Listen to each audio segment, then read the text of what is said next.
अमेरिकी दारुल हुकूमत वाशिंगटन के चिड़ियाघर में 7 नन्हे चीतों की पैदाइश ने चिड़ियाघर की रौनकें बढ़ा दी हैं और इंतजामिया की जानिब से उनकी खूब आओ भगत की जा रही है। अमेरिकी चिड़ियाघर इंतजामिया के मुताबिक तमाम चीते सेहतमंद हैं, जिन्हें फिलहाल डॉक्टर्स की जेर निगरानी रखा गया है, जबकि नन्हे चीतों को जल्द अवाम के सामने नुमाइश के लिए पेश किया जाएगा।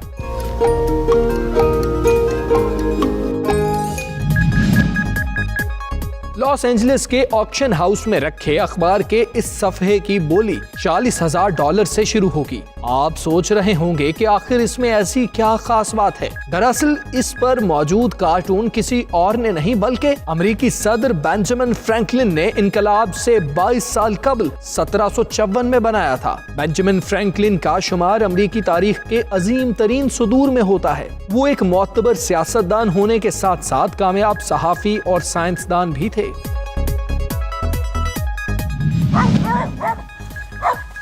ये है हैरान कर देने वाली वीडियो। रीछ से तो इंसान बहुत डरता है, लेकिन रीछ का छोटे से कुत्ते से डर जाना सबको हैरान कर देने के लिए काफी है। जी हाँ, वीडियो में भी 2 छोटे कुत्तों ने भारी भरकम रीछ को डर कर बांस पर चढ़ जाने पर मजबूर कर दिया। रीछ ने पहले कोशिश की, लेकिन कुत्तों के आगे एक ना चली।